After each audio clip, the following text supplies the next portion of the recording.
It's time for the Rick Smith Show. Now, here is the voice of the working class, Rick Smith. And welcome, brothers, sisters, working class heroes. This is the Rick Smith Show.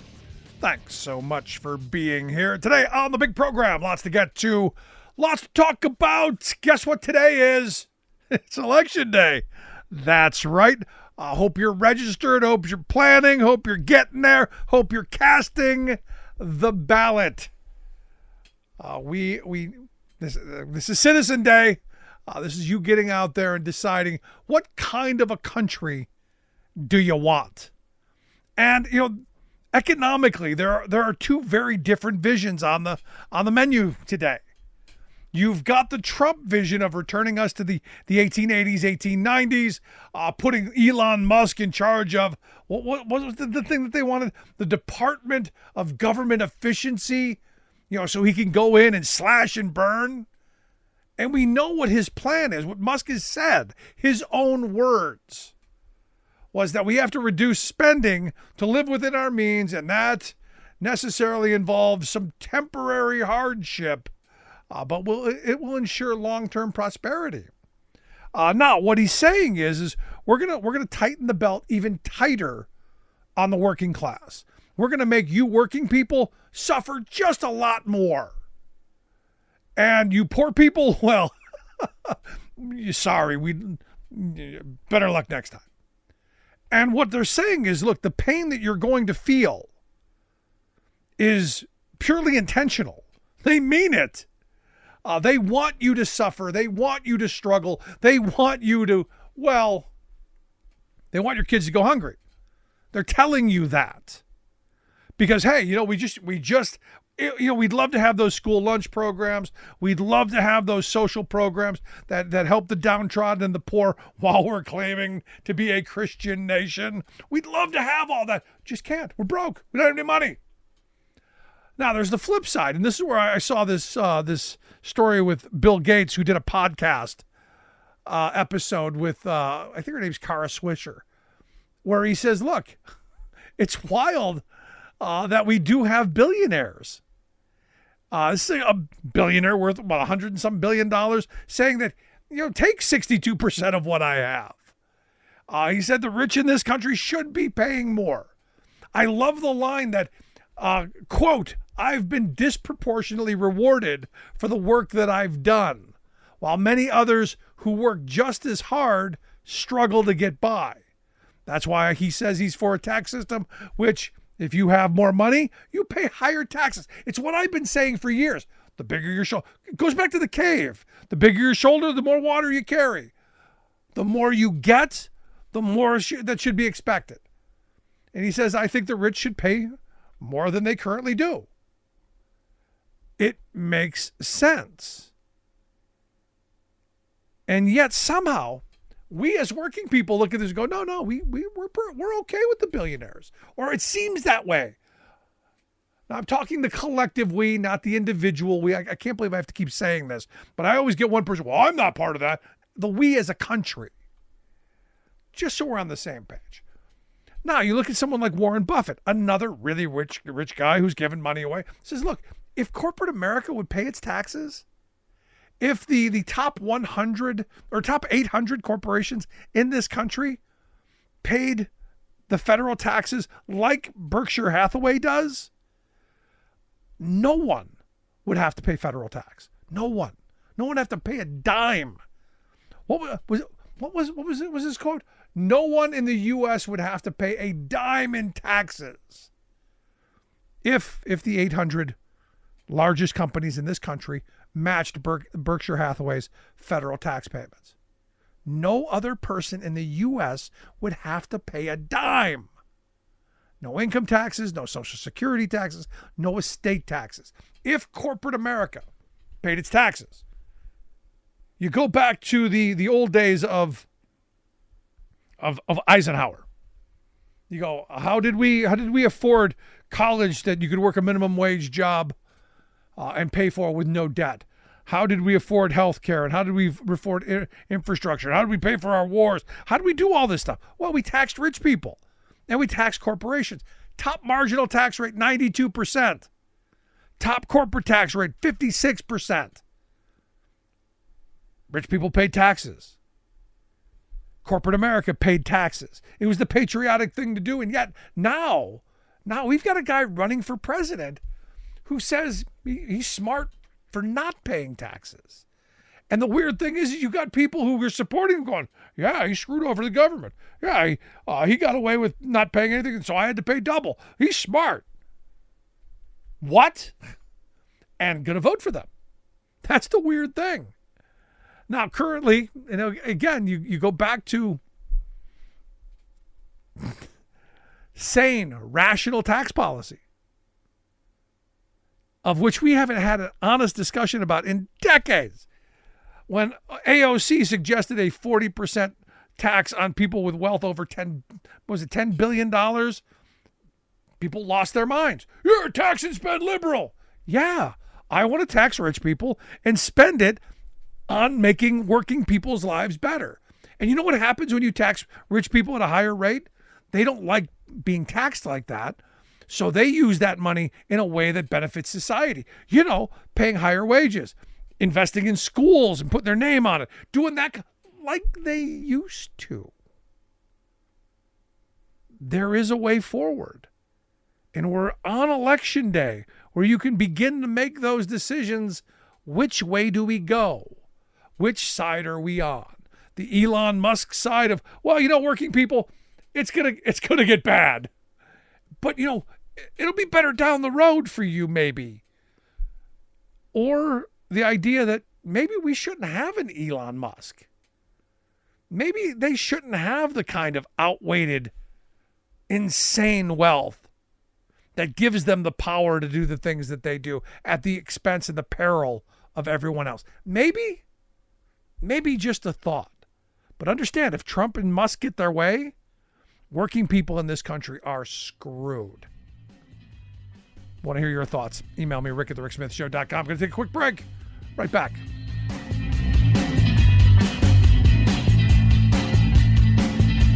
We are AFGE, the American Federation of Government Employees. We represent 700,000 federal and D.C. government workers who are the vital threads of the fabric of American life. We support our nation's military. We take care of our nation's veterans. We protect our nation's borders. We respond to our nation's crises and natural disasters. We provide services to our nation's seniors. The American Federation of Government Employees. We work for America. We are AFGE, the American Federation of Government Employees. We represent 700,000 federal and D.C. government workers who are the vital threads of the fabric of American life. We support our nation's military. We take care of our nation's veterans. We protect our nation's borders. We respond to our nation's crises and natural disasters. We provide services to our nation's seniors. The American Federation of Government Employees. We work for America. Welcome back to the Rick Smith Show. Now, here is Rick Smith. I tell you, I love all the polls that have it's dead even. NBC, Emerson, there's a bunch of them. It's 49-49. And I don't know. I don't know. I'm buying it. We'll find out tonight, won't we? We'll find out something. I don't think we're going to have a winner. I would love to see that.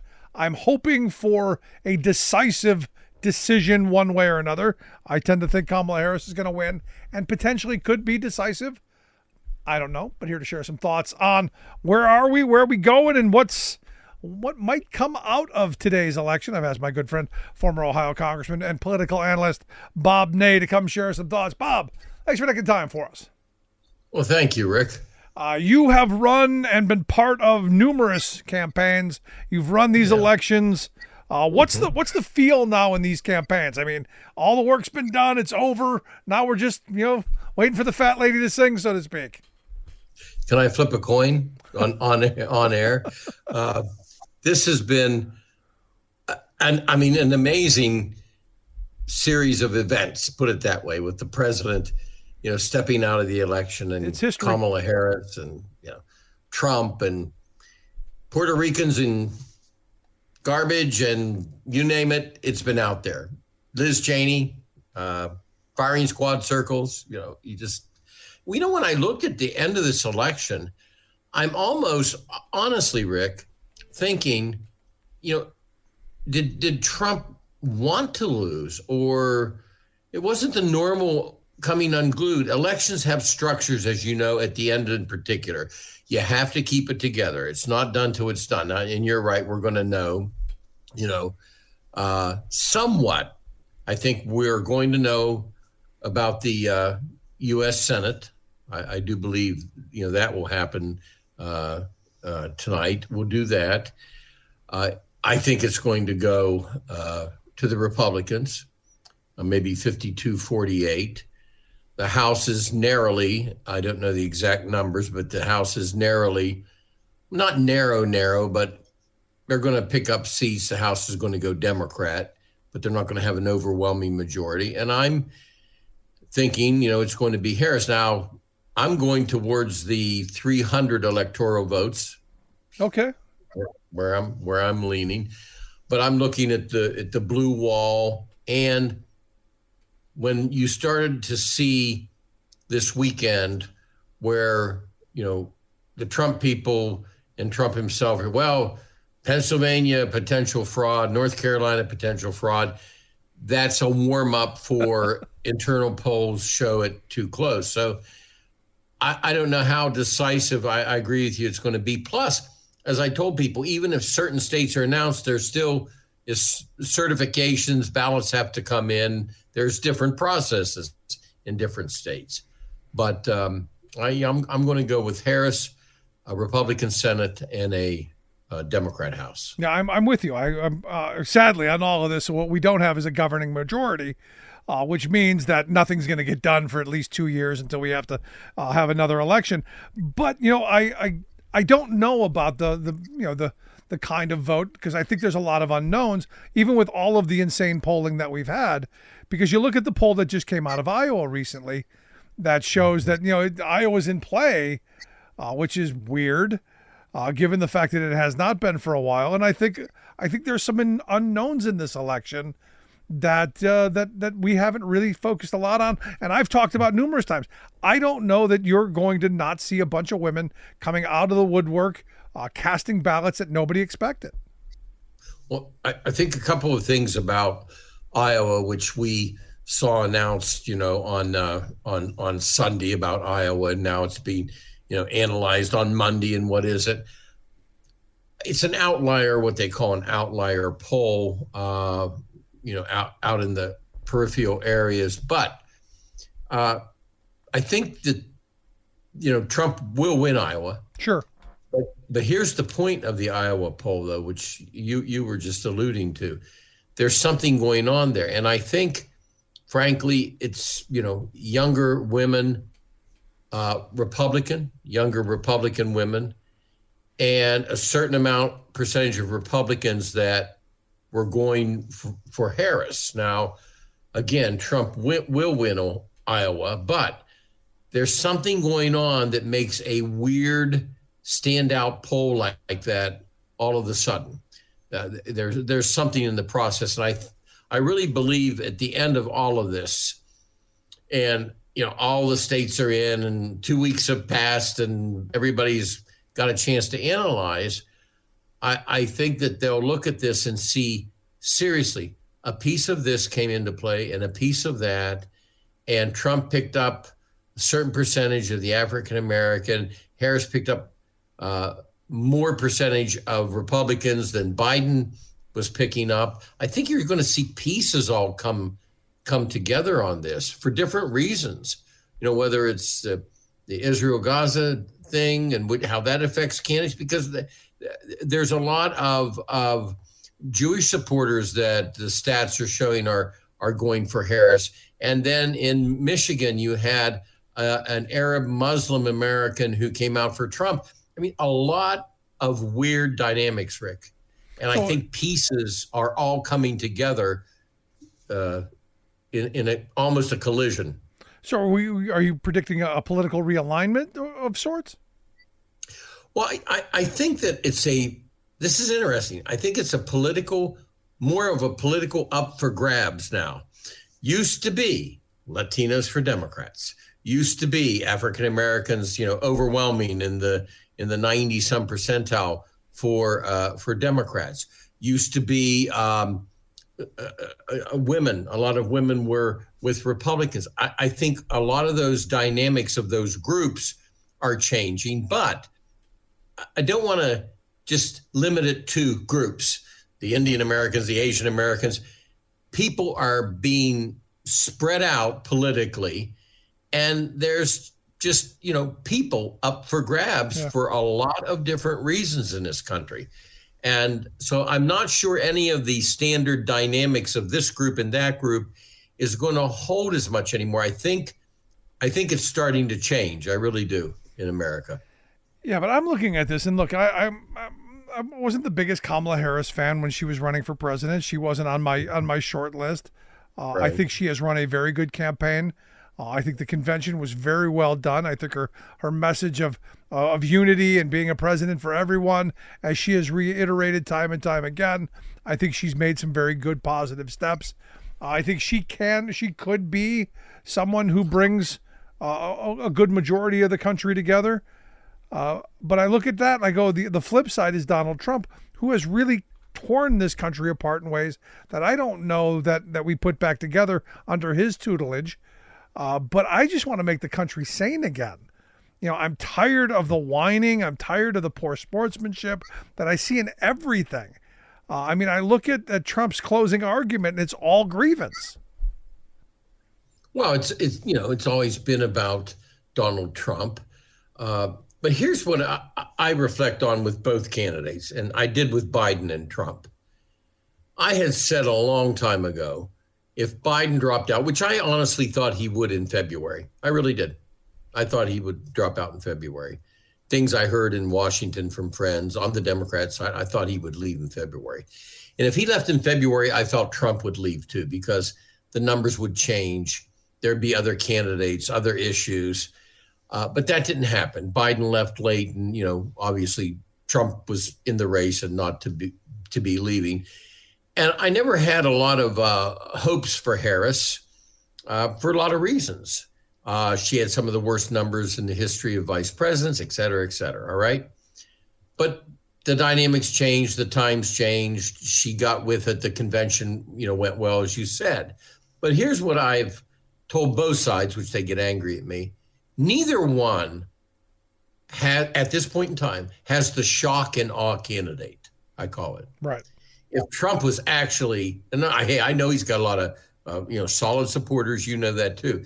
But if he was actually the shock and awe candidate, we wouldn't even be having any discussions tonight. He'd be 10 points up. If Kamala Harris was the super shock and awe candidate and was sweeping across the board all types of people and groups, she'd be 10 points up. This is a close race, and that's because you have a lot of flaws in this election year in the process, Biden stepping out, et cetera. Trump in the last 4 weeks just saying anything that comes from the top of his head more than he used to. Yeah. So it's been a real weird time. I don't know if the dynamics of the country can come back together.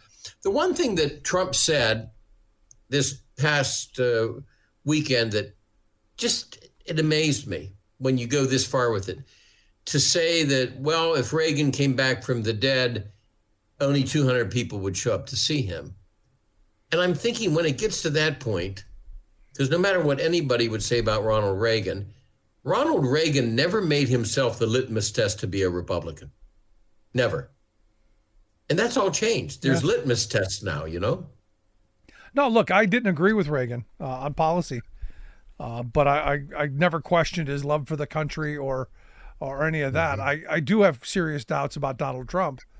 I do have serious doubts about his leadership ability. I do have serious doubts that we're handing secrets to people that shouldn't have it. I have serious doubts about his ability to not say what's on the tip of his tongue, even if that could put us in peril. but I never had that feeling about Reagan. And I often think if Reagan came back, he would be appalled at what the party has turned into. Yeah. So, like I said, it's been a litmus test on Donald Trump. And of course, it's been all about Donald Trump. And this election, we'll see what happens. But I think that some things may potentially calm down in America. No, I hope so. Because look, I'm tired of the whining. I mean, when did we become such a country that we're going to sit and listen to? I'm amazed that people sit and listen to his speeches. I have to, because I do this. I have to go through and I have to listen to the constant childish whining, the poor sportsmanship, if you will. Everybody's out to get me. Everybody's cheating me. Everybody's against me. Nobody I'm going, Jesus, oh man, who wants to listen to that? And yet there are people who are cheering like crazy. Yeah, it's a bizarre. Good portion of the country. You're right.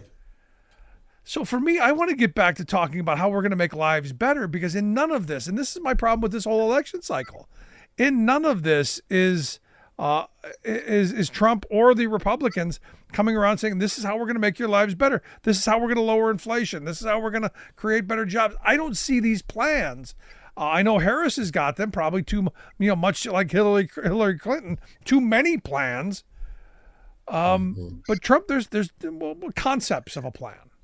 Well, look, I'll give Speaker Johnson credit for surviving. All right. McCarthy, the previous speaker, set the tone for the one person can throw you out rule.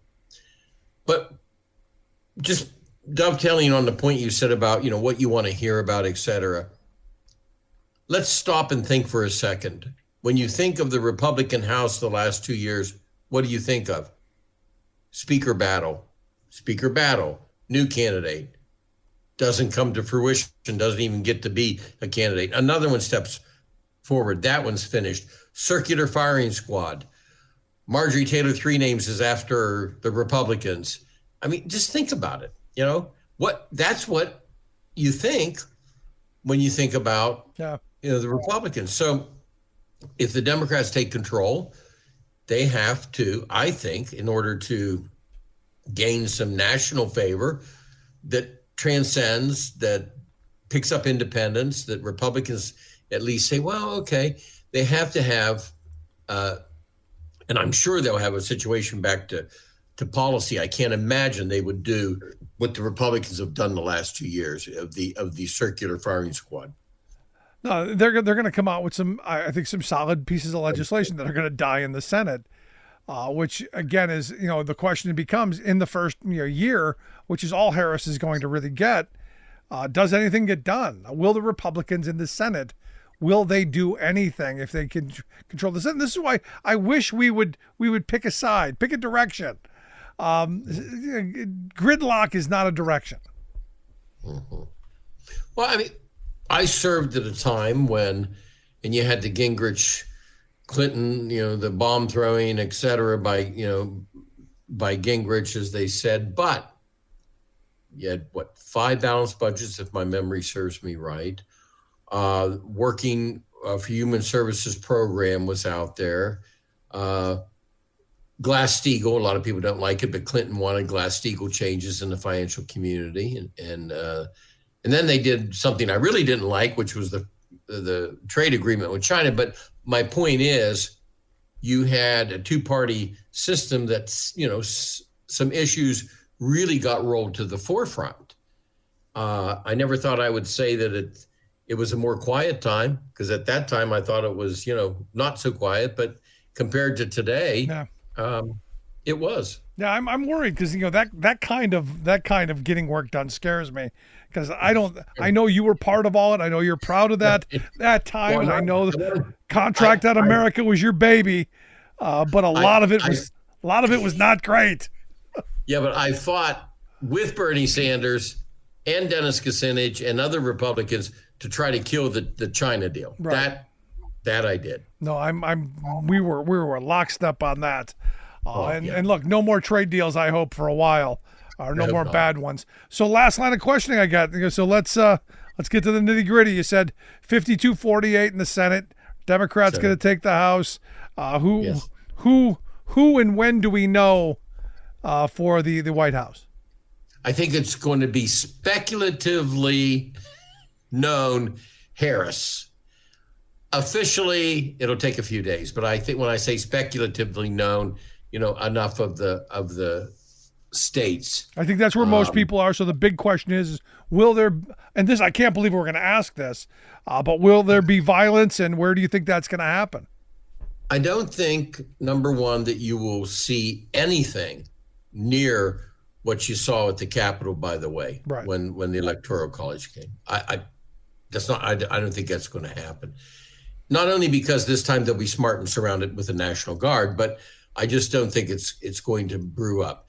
There might be some acts, where somebody gets mad about something, or which we've had in the past. Handful of knuckleheads. Yeah, different knucklehead groups all over the place. But I really don't believe in general that we're going to have widespread violence. I really don't think so, Rick. I don't think it'll happen. Anything on December 11th? Because now we're, that will be the date that we're going to all be looking forward to because of the electors. Do we expect that date to come and go without incident? Okay. If we would bring onto your show Rudy Giuliani and about 12 or 14 other lawyers right now, I think they would be poster child to tell lawyers across the U.S. just stay in your law firms and your nice law firms, and you get to keep your penthouse.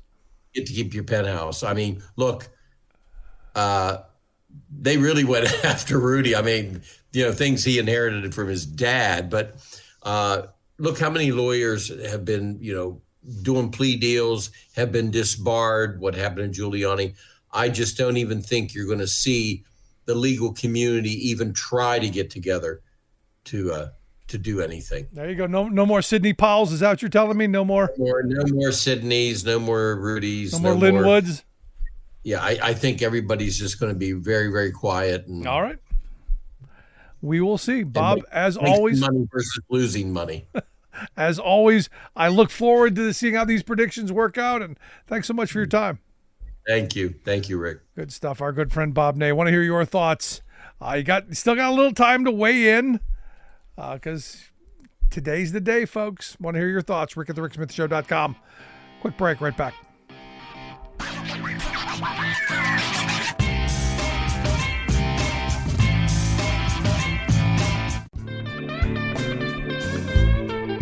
Welcome back to the Rick Smith Show. Now, here is Rick Smith. So the final NBC News poll, this is the final one, has everything locked up, dead even, 49-49. That doesn't add up to 100, but okay, 49-49, Harris, Trump. That's why we're voting today. That's why people are going out casting ballots to see if, this is wrong. Here to share some thoughts on this, the voting day. I've asked our good friend Sarah Burris to come talk with us. Sarah's a reporter over at Raw Story, rawstory.com, the website, if you want to check out the incredible work that she and they do. Sarah, thanks for taking time for us. Hey, how the heck are you? I'm looking at numbers as they're coming in right now, and it's still tied. It's still tied. 0-0.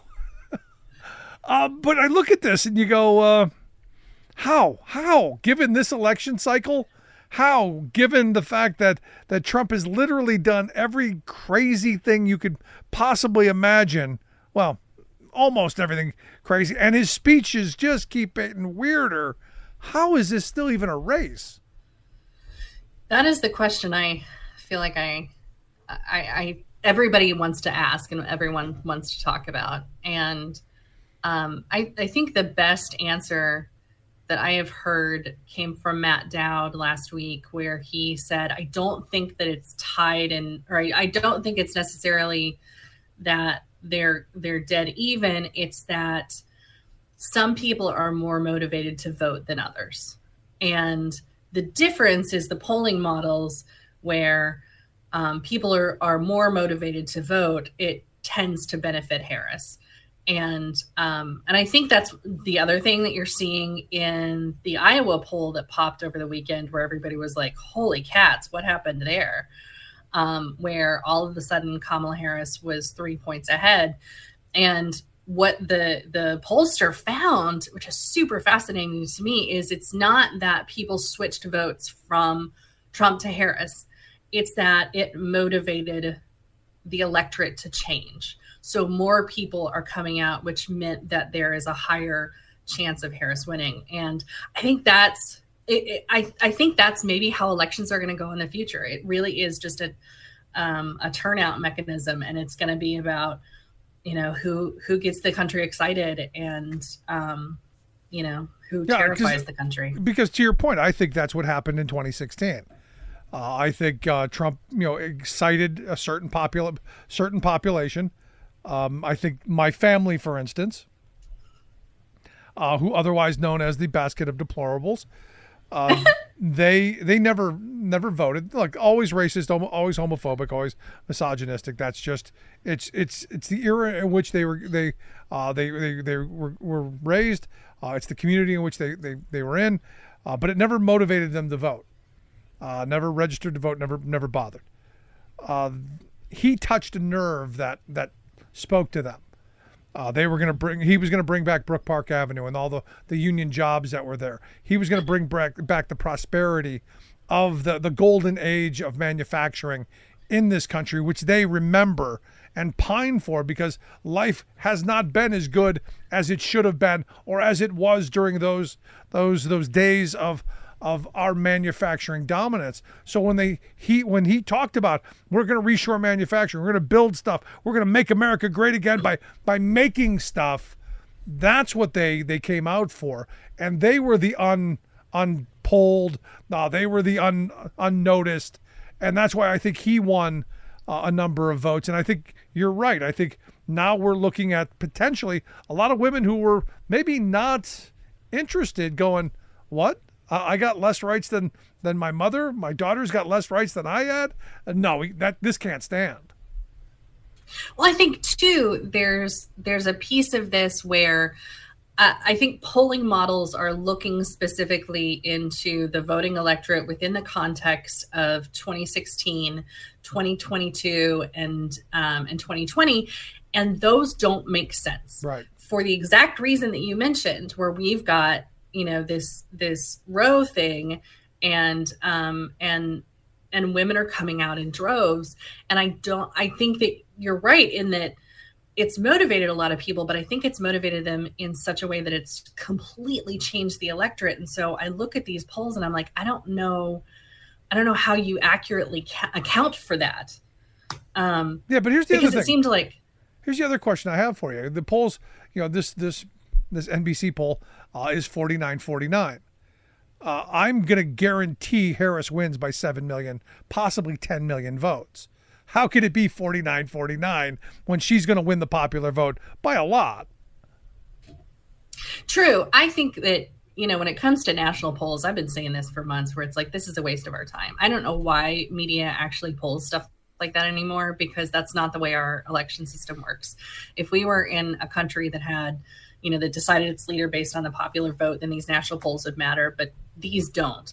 The only thing that I would say that is different in this NBC poll that I found super interesting is, instead of asking who do you like better on the economy, I think they did ask who do you like better on the economy, and everybody always says Trump, but they asked another question where they said, who do you think is better for the middle class? And that got a different answer. So you have to wonder, how many answers are there like that? Like, what happens in these polling models if you actually drill down on a question, like what they used to poll for choice, where they would say, are you pro-life or are you pro-choice? Well, there are a lot of people who are pro-life, but they don't want the government in their business. And they never did polls that accounted for that. And that's why I think you're seeing a lot of stuff, come back on people being furious about Roe, and the, anti-choice movement is like, we had no idea. It's because, you didn't ask people. That's a good point. Where they were on the issue. That's an excellent point. And, I look at the religious community who, I've lost all respect for, because how do you get behind someone like Donald Trump who views the 10 Commandments as a checklist or a to-do list? And I look at the audio that has just been obtained by the Daily Beast from this author, Michael Wolff. And the claim is, the audio claim is that Jeffrey Epstein said that Trump was his closest friend in this tape, said Trump was charming and always fun, but as the report said, ultimately friendless because, well, he liked to blank other people's, his best friend's wives. And you go, that tracks. It tracks. One scumbag to another. And it does make sense for the kind of person that we're hanging out together, obviously we don't know Epstein the way that we know Trump. But he does seem like this very sad, friendless person. And the only way he really got a bunch more friends is by becoming president and attracting folks that wanted something from him. So everything's transactional, everything. And, it reminds me of that kid who had no friends, but always talked a big game. He's that kid. Everything's the greatest, everything's the best. I'm better than everybody. And that kind of self-defense mechanism. So the kid who nobody was friends with has now grown up to be president and is, sticking it to the country. Sticking it to the country just like he was sticking it to every dude by, getting their wives. Yeah, okay. And how does that not just end somebody? I mean, that's just one of those things where you go, Gary Hart got caught in an affair, done. Howard Dean screamed funny, done. Mike Dukakis wore a funny little hat, done. This guy, the garbage picture the other day, tripping and falling, all that. How does this stuff just fall off of it? The microphone. Are we going to talk about the microphone incident? Because I don't get how you attract straight white male voters whenever you are doing a rally where your microphone doesn't work. So your first instinct is to fillet the microphone. Like, call me crazy. Maybe I'm different, right? Like, that is just not my first instinct that I think of. I'm thinking tap the microphone, ask if you can get a handheld. I don't immediately go to deep throat. Right? Like, how? I'm with you. It's not something that I have done either. Maybe a soft whisper first. Right? Yeah. Oh, check 1, check 2, right? And I think too, like, there are a lot of ways to make people laugh. I'm wearing my Make America Laugh Again shirt, right? Because I think that is the best thing that we can do in we desperately need the era of sadness and tragedy is try and find some amusement or happiness that we can fold in regardless of what happens tonight. No, I mean, that's the thing. I mean, I'm waiting to see what craziness comes today. I mean, ultimately, and in the days to come, because I don't think we're going to know today what the election is, what the outcome is going to be, because Pennsylvania is still archaic in the way we count mail-in ballots. But, if you've been watching the last couple of months, Trump's been getting weirder and weirder and crazier and more unhinged. The more of these, I mean, he held a dance party where he said, I'm not going to answer questions. Let's just listen to YMCA. He held a dance party. He filleted a microphone. Honestly, we were betting, a couple of my friends and I were betting, like, by Tuesday, right, he's just going to go naked. At some point by Tuesday night, right, he's going to be naked. Yeah, nobody wants to see. No, right? I don't. How do you top that? I don't think he does it. I don't think he does it. I think that would be the end of him. I think that would be the end of him. I think that's honestly the only thing. I don't. I think his people would just be like, oh, he's so courageous for, like, showing who he really is. Like, these people don't, they would come up with some reality where that made sense. Okay. Yeah. Okay. I look at this point with this guy and this campaign, there's nothing out of bounds. There's nothing that I think would disqualify this guy at this moment. I do believe he's right. He could shoot somebody on Fifth Avenue and none of them would care. I mean, you look at the rally where the bullet went by and hit his ear. Someone got killed. And yet, God saved Donald Trump. The hell with everybody in the background, but saved Donald Trump. And over the weekend, he started making comments like asking people to shoot the press, shoot into the fake news. Yeah. Like, do you realize how incredibly dangerous that is? Sure, he wants to kill fake news people or whatever, but people are going to get shot if something like that happens. You can't go into, it's like fish in a barrel, right? You can't go into some auditorium and start open firing on a whole crowd of people without your own folks getting, taken out. And the comments about Liz Cheney, same thing. Yeah. Oh God, that pissed me off, man. That's just crap. And I would say too, like, you would think out of all of this that would have made George W. Bush come out, right? And just be like, okay, that's the line. Seriously, where's W?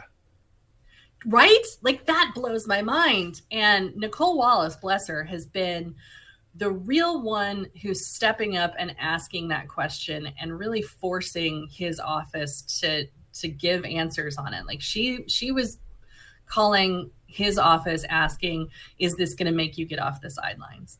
And they said no. And so on Friday, she did this monologue. I'll tweet it out again because it was just insane, where she was like, you know what?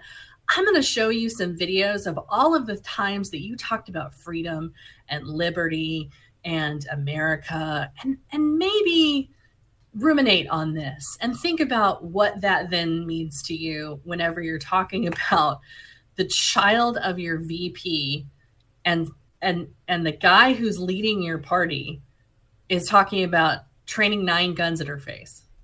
Is it possible? I mean, really? And this is where I've given W a pass.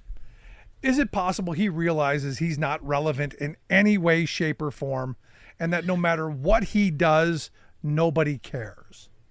I would say absolutely. But the thing is so is Dick Cheney. And by golly, Dick Cheney's coming out. I think there are a lot of people in this, former Republicans that nobody remembers, old elected officials that have been long gone. And they're still coming out because it's just another name, and at that point it's like, okay, every living president would support Kamala Harris over Donald Trump. And that's the headline to me. And, and it's not like he would have to go on the road, or do campaigns or something in the last several days. If he came out, it's just, he's got to be like, yeah, this is the line for me. This guy is unhinged. So let me ask you the other side of this question then. Is it possible he's not all there and that his handlers are protecting him from the spotlight so that he says nothing? Because maybe, who knows what's going on? He did a lot of things during the 60s and 70s. Who knows? He did a lot of things in the 60s and 70s because we read about those police reports. I don't know, maybe. At that point, then I would hope that Laura would step in and just be like, oh. Yeah, where's Laura? Right? Because Laura, hardcore pro-choice closet Democrat, right? I mean, come on. But at least we got one of the Bush daughters, right? She's out there. She was, I think, canvassing over the weekend for Kamala Harris. That was really surprising to see. No, interesting. Did you happen to see the Saturday Night Live bit? Oh, did I? Man, yeah, talk about make America laugh. Yeah, I got to tell you, I saw that and I go, as I started yesterday's show off with, I want to live in the country where you want to be able to be happy. You want to be okay. You want somebody who's going to be able to laugh and not continue to put us in this kind of chaotic anger that we've been in for the last several years. And I think that's one of the things that comedians really talk about, that first term of Donald Trump, where it's like, this was really good business for us it was great for late night news or late night shows. It was fantastic for everybody who wanted to talk about this stuff. But at what point do you draw the line of, okay, this was great for business. Let's not do it at the,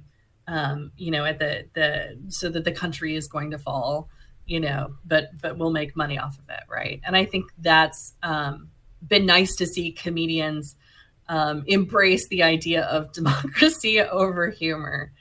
But the SNL, I mean, the thing is, Maya Rudolph is just a brilliant actress, but she has such good timing. Yeah. I mean, I love a comedian with good timing. Those people that's where it is. And apparently I haven't seen footage of this, but I heard a story that they had kind of a moment backstage that was similar to the Dana Carvey Bush moment, where they were just like, wow, like looking at each other. And that was the thing for me was, I mean, she really is, Maya Rudolph is good. Like, she's got the hair down and the mannerisms down. That is talent, is what that is. It was good. It was fun. I liked it. To me, that's the kind of politics I want to see more of. I want to see more of what's going to make us better, not more of what continues to tear us apart. And I hope today I hope people are voting. I hope everyone gets out today. Hope you got out today. Sarah, as always, I appreciate the time. Remember, if you are in line when polls close, they can't kick you out, so don't leave. There you go. Thanks so much. Our good friend Sarah Burris. Want to hear your thoughts? Email me, rick@thericksmithshow.com. Did you get out and vote? Are you still time? Get there. Quick break. Right back.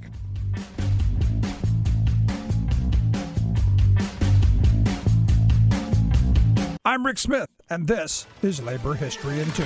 On this day in labor history, the year was 1916. That was the day when what came to be known as the Everett Massacre took place in Washington State. The Everett Shingle Workers Union had gone out on strike in May. Organizers from the industrial workers of the world came to the area to support the strike and to make a stand for free speech. Over the summer, tensions began to mount. The police began to arrest IWW speechmakers. Then, in August, violence erupted between strikebreakers and picketers at the Jameson Mill. The IWW decided to bring in a group of about 300 members for a free speech rally. They came from Seattle by 2 steamer boats. But the first boat was met at the docks by the sheriff and a large group of armed deputies. A gun battle broke out. One passenger, Ernest Nordstrom, told the harrowing tale of what happened to the Seattle Union Record, saying, quote, "I couldn't swear where the first shot came from, but as it comes to me,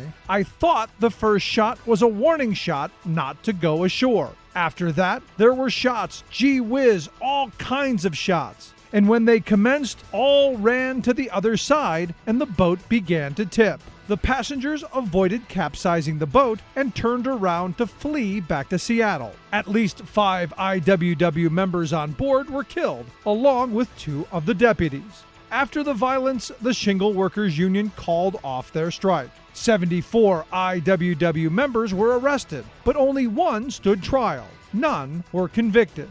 Ernest Nordstrom followed up with, "I'm sure there is no excuse for this whatsoever. There need have been no bloodshed." For more information, go to laborhistoryin2.com, like us on Facebook, follow us on Twitter @laborhistoryin2. You're listening to The Rick Smith Show, where working people come to talk. So I gotta tell you, this has been one of the weirdest elections of my lifetime, and I think most people would agree. One of the most bizarre campaigns in the history of campaigns, at least of my lifetime, where you have a guy who's just so far off the beaten path, saying the most outrageous, crazy things, and someone who is held to a much higher standard. Well, where's your plan, Kamala? And she got a bunch of plans. Not enough. Now, personally, one of the most trying, most difficult periods. As you know, back on September 12th, my wife was involved in a motorcycle accident, near fatal. At this point, we're moving in a positive direction. She is healing. She is getting better. We are working to see what life is going to be for us. And I want to thank everyone who have taken the moment to send thoughts and prayers and good vibes and good juju or good intentions, positive thoughts, positivity. Thank you.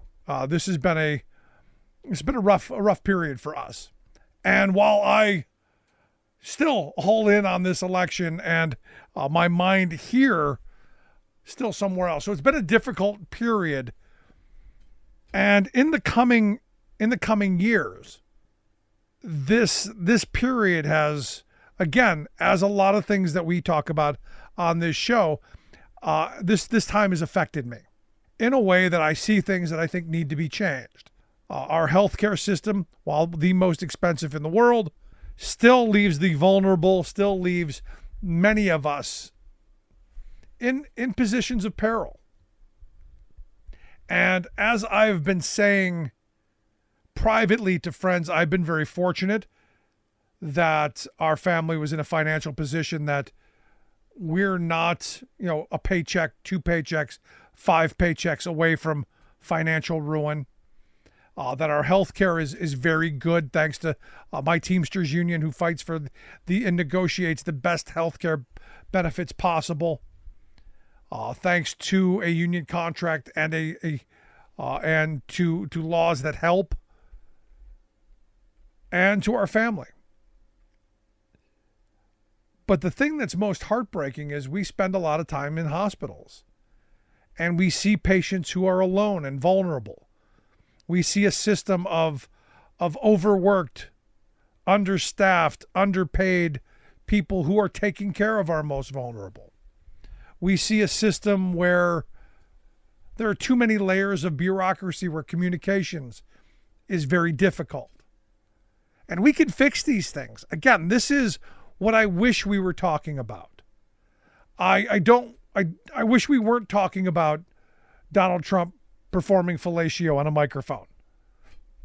I wish that were reality. I wish we had those kind of moments to really talk about the issues that are important to us, or about any of the nonsense that comes out of most of these rallies. And I keep coming back to this. This is how the wealthy want it. This is the divide and conquer. This is the bread and circus. This is American Idol and Cheetos. This is the distraction that keeps us from making lives better. I've always known our healthcare system has its issues, has its problems, has its need for it to be addressed, but not at this level. And a safety net program that is non-existent. Our life changed in the blink of an eye. Our life changed in the time it takes to make one bad left-hand turn. And the fall for many families in this country is hard. The down is hard. And as I've always said, I want to do things through our government that we can't do individually. We solve problems collectively, and that's what elections are about. Sadly, we didn't really get a good opportunity, I think, to hash out the issues so much, because we're too busy being focused on all of the stuff that divides us, the anger, the vitriol. Whatever today's results are going to be, we're going to live with, and we're going to move forward with, and we're going to organize around, and we're going to push people in directions to where either they do what we need them to do, address the problems we need addressed, fix the problems that are there, or we show them the door. This is what elections are about. Government is about who gets what, and voters are the deciders in a perfect system. Sadly, in the culture that we're in with the right-wing media dominance that's happened and gerrymandering out of control. You see some states with, a handful of races that are competitive? We have to do better. We have to demand better. And that comes from you and me and all of us, no matter what hat you wear. Red hat, blue hat, green hat, pink hat. It doesn't matter. We're the ones who are going to have to ultimately figure out how to get along and decide, because we've got real problems. And we will see what happens. I want to hear your thoughts. Email me, rick@thericksmithshow.com. Did you get out and vote today? And which way would you like to see this go? I want to hear it. Email me, rick@thericksmithshow.com. Miss any portion of the program, grab the podcast. And as always, thanks so much for being here. We'll see you back here next time.